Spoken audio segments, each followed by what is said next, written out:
Well, good afternoon from Amulree. It's 3:30 in the afternoon. The sun's out, but it's a very blowy, fresh westerly wind at the moment. Quite chilly when you're out and exposed to it for a wee while.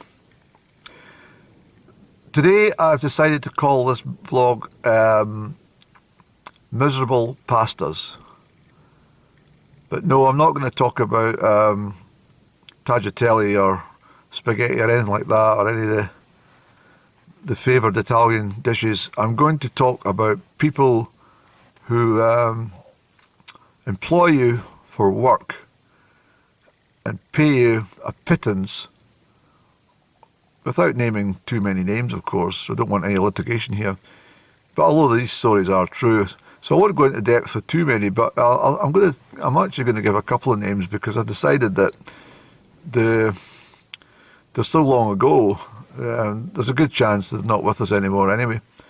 But it's not just people who refuse to pay you or pay you a very, very small amount of money, but also these people who, through the kindness of your heart, you assist them, maybe financially, and they don't give you the money back.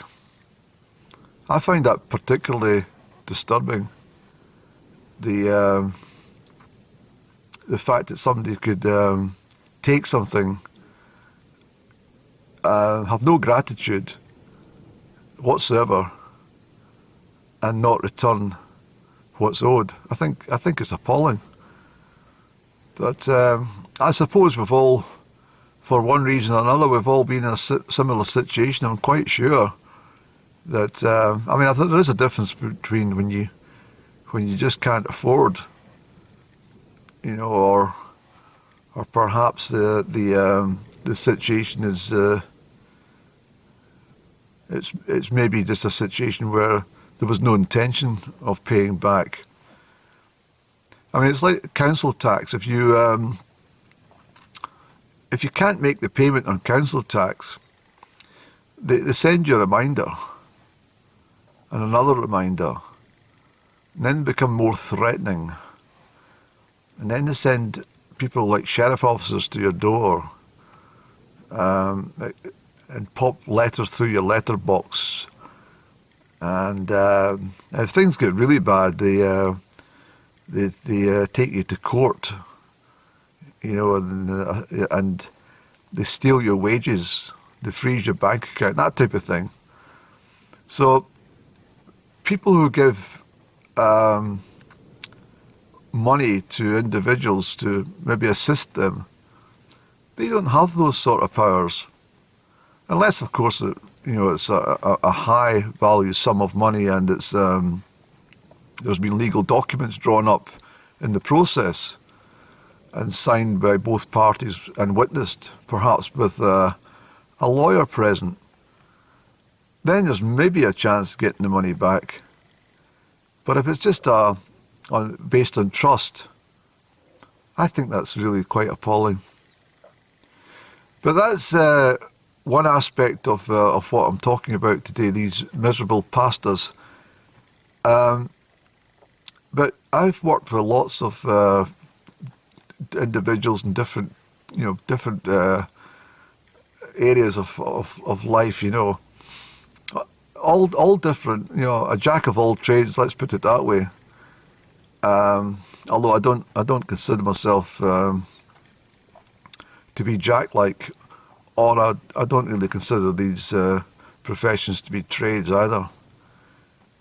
But what I mean by what I'm saying is that if you do a really good job and you've worked hard, and it comes to the day of payment and there's a problem, I can't understand that if there's a cash flow situation, then there should be some explanation as to why it occurred. But I've had lots of times where this is Friday the 19th of August, so it's a Friday afternoon, and I've seen in many situations on a Friday afternoon expecting recompense for my week's toil and labour, only to be told in the last half hour of the day that there won't be any money available. And it's rather heartbreaking because plans have been made, bills have to be paid, that type of thing. So I don't know if any of you out there have experienced something similar. I'm sure you would have, because there's a lot of unscrupulous people that exist on the face of this earth, world over. But let me start way back.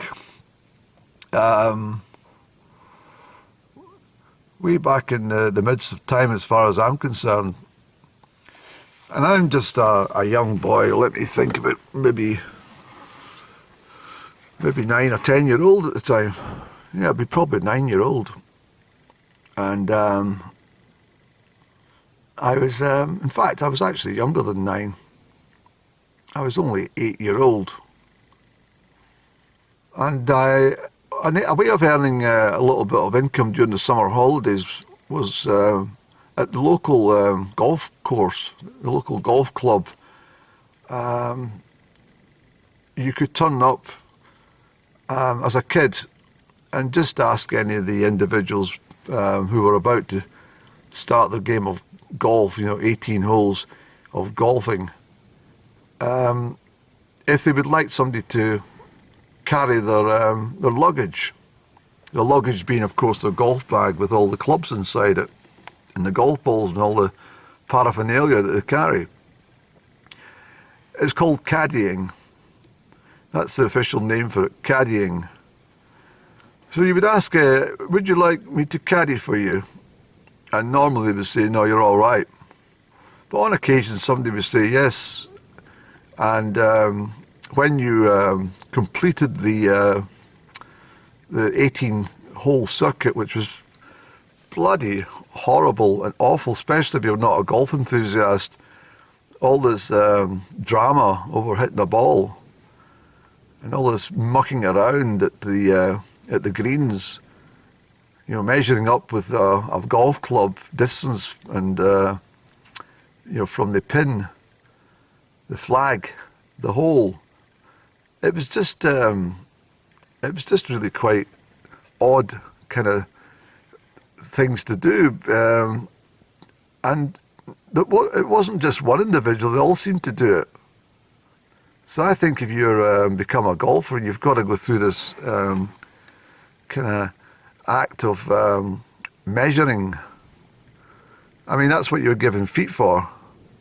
You just need to stride out, and that would give you a more accurate measurement, I'm sure, than a golf club laid flat on the grass. But so these individuals would muck about, and the time would be passing. You would need the toilet, you'd need a pee, or you would need some refreshment of some sort, but nothing was forthcoming. And you only had done about 6 holes, as the terminology is used in golf. So it was a long way until the final hit of the ball, the final carry of the bag. The weight on these bags was awesome. And it was a long time till you got just at the doors of the clubhouse and were handed some sort of remuneration for your long stroll around this golf course, which is basically just a field with the grass cut short with flags protruding from the ground every so often. On this particular day I'm talking about, I approached an individual who was, turns out to be a professional golfer, seen in high regard in the golfing world amongst his fellow golfers. That would be professional golfers as well, but also on the various golf courses he played, he was always made ever so welcome, including the Crieff Golf Club, of course. Anyway, I asked him if he wanted me to caddy for him, and he says that would be fine. So I was rather excited on hearing that he was a professional golfer, and I could already see the pound signs And I could already envisage me at that evening's ice cream van with double nugget waiver, an ice cream with nugget. But what transpires is this 18 holes were strided out, hour after hour, complete nonsense. And this bag, this golf bag, was actually taller than what I was, and probably twice my weight when I think about it at the time. And having gone round there the whole way, I was sure I was going to get something in the region of, it was 1972, and I thought maybe a £5 note would be on offer. Maybe even £10, I thought. And actually, when I think about it, I was actually thinking £15 from this professional golfer. His name was Willie Millen. And I hope Willie remembers this situation, because if he's still with us, if he's not, God bless him, but if he's still with us and he happens to hear this, yes, I'm the young boy that you gave at the end of a a long, long day of traipsing around that grass area of the Crieff golf course, mile after mile, with that big bag weighing me down, and you gave me 50 pence. That's right, 50 pence. And I know you gave me 50 pence, and so do you, because just prior to doing so, I asked you for an autograph, and you signed it on a piece of blue paper, which I have still got, but I can't locate it currently, I'm afraid. So, Mr. Millen, it was 50 pence you gave me, and I felt so dejected and so heartbroken that I never caddied for anyone ever again. It was quite heartbreaking. And I was too embarrassed to tell my brothers or my mum or dad or any of my friends that I had done all this work for 50 pence. So, a year later, thinking I'd learnt my lesson in life, obviously not.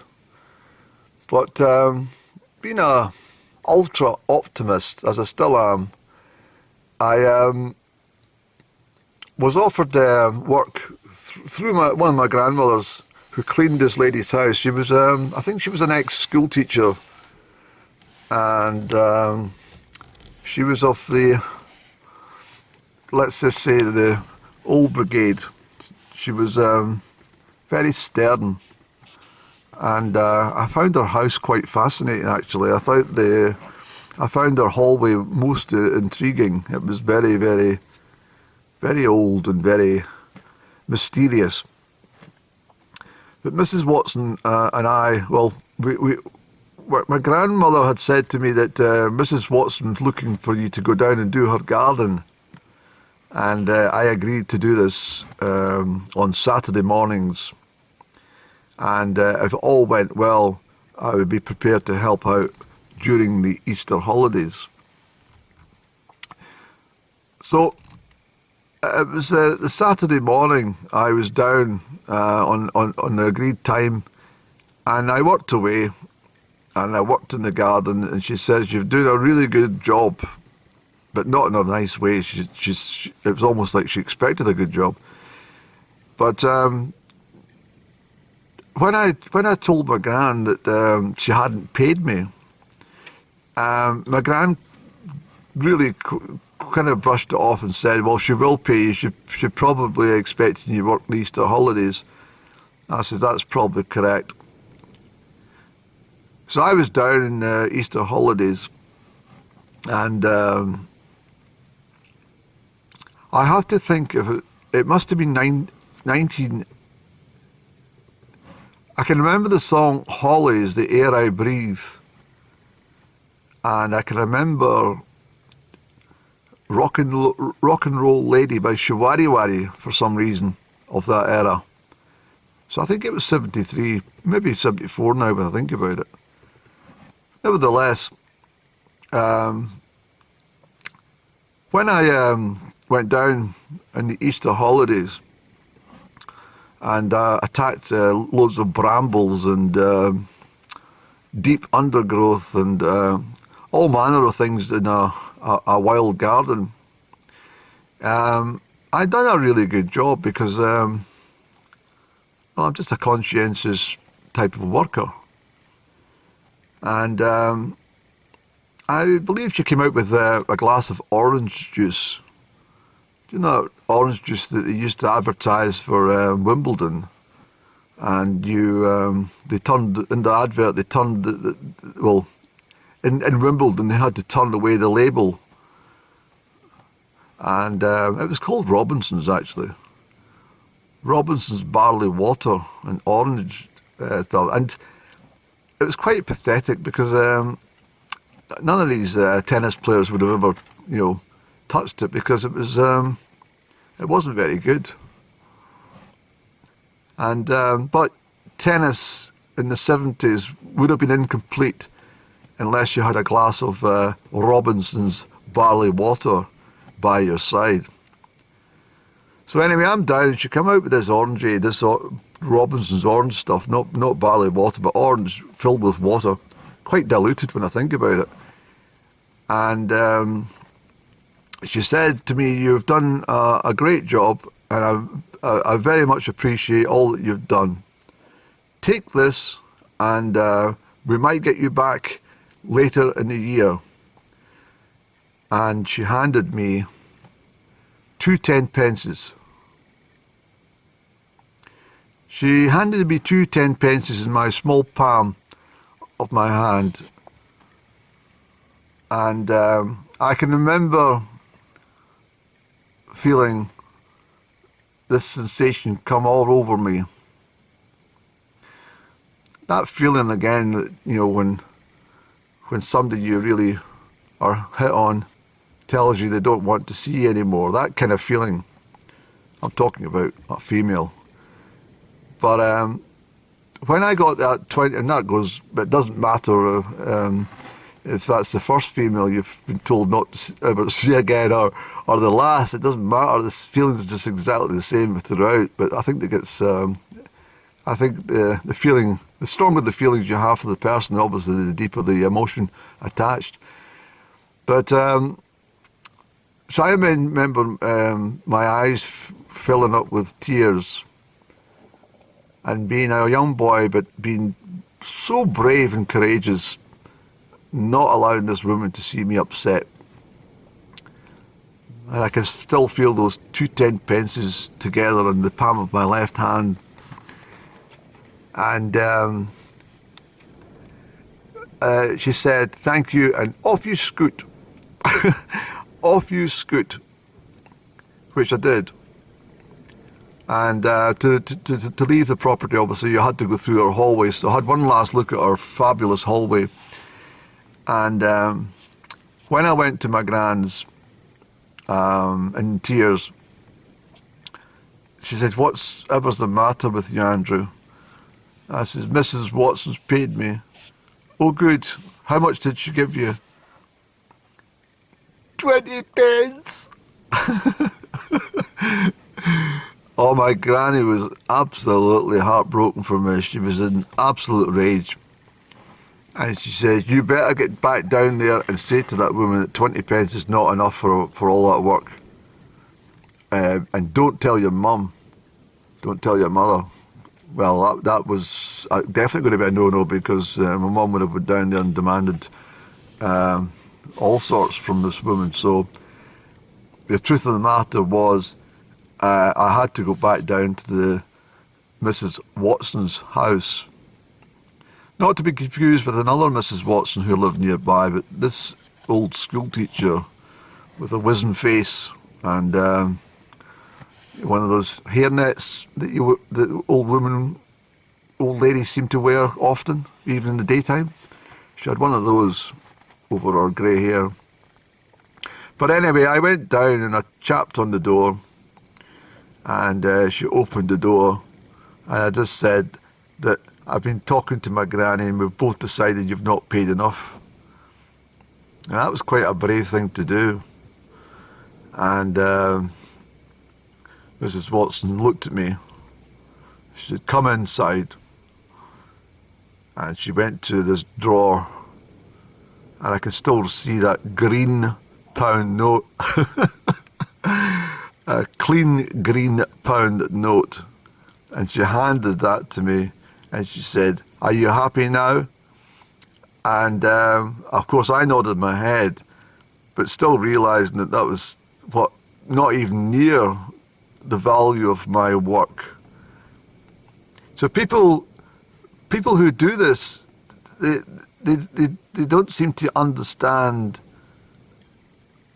the worth of these people who are being affected by their miserable actions, by their there's no gain. That woman could not have gained from me, because at the end of the day, parting with 2 10-pences and a £1 note ensured that I never went back to that house to do her garden ever again. So in short, she dealt herself a terrible blow, because she would have then had to employ a gardener of some description who would be charging her the full rate, whatever that was, back in the that area of the 1970s. But I never forgot that, and I never forgot Willie Milne. And throughout my life in working, I've always been on the lookout for this type of activity. But because I've got such a kind face, I think, and certainly a kind heart, I think I'm open to always being shortchanged by these unscrupulous types. So I've had many, many episodes of similar, right through my teens and my adult life, of not being paid the correct sum for my for my toil, and I find it quite sad. So I always make sure that if anyone does anything for me, they are recompensed accordingly. And if there is a situation, which might sometimes arise, if there's a situation where there's maybe a small cash flow for that reason, I will explain the situation and let them know that things will be made right, but maybe at that given time they can't be. And that's generally understood. It's called trust, and it's called being of your word. But there's too many people. I'm even thinking here on my early days as a paper boy on these grand houses in the north of Crieff, northwest Crieff. I delivered newspapers. Some of the most expensive houses in the town, and some of the most fantastically built ones from the Victorian era. But when it came to Christmas time, it was generally a favourable time for milk boys, paper boys, and postmen, for example, because generally there was an envelope of some description would be situated with your name on it, paper boy. Not that you delivered the paper the whole year, but they still didn't know your first name. It was pretty awful. But some houses were fairly generous, but some were just absolutely miserable. And again, I can remember a house, and I won't give the name, of course, but it was in Gwyder Road. And the man who I delivered the newspapers to was, he was certainly a miserable pastor, but he was really, really gruff. Is that the right word? I suppose it is, because he was always complaining about anything. Every single thing he done including, you know, pushing the newspaper through his letterbox. He was disturbed the fact that these newspapers were folded when he received them, that type of thing, and complaining to my boss at the newsagents. It was really quite awful when I think about it. So he was a miserable pastor, and he didn't give any Christmas tips at all. And then one of the known multimillionaires from the same street, same road, which involved a sizable climb from the road up to the property, which certainly kept you fit. He would give you less than 50 pence for your year's work. And it kind of strikes that old thing where, well, that's the reason they've got money, is because they don't part with any. But how can you be so miserable to allow a young kiddie to struggle up every single day of his life for these newspapers and give him nothing, basically, from your sizable account or your assets that you own? 50 pence. I would never give anybody 50 pence. You know, 50 pence is... If somebody's looking for 50 pence, I'll give them 50 pence. But you wouldn't give somebody 50 pence for doing something for you for a year. I think they all got together for a Christmas dinner. Willie Milne and Mrs. Watson and some of these rich householders from Gwyder Road. And they probably said, how much did you part with today? Nothing. And and probably they ripped each other off as well. I'm quite sure that that's what they did.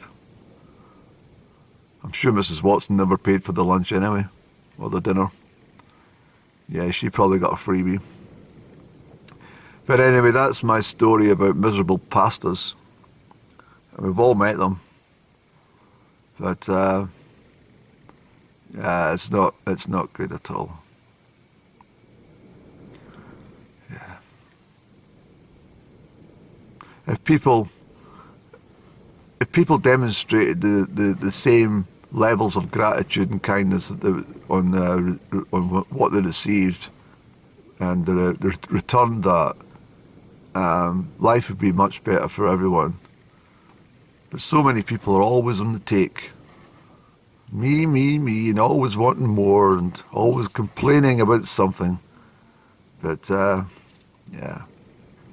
So the reason I think that I try my best to be as generous as I can with people is because of the likes of these childhood experiences with Mrs. Watson and golfer Willie Milne with his 50 pence and the rest of these miserable pastors.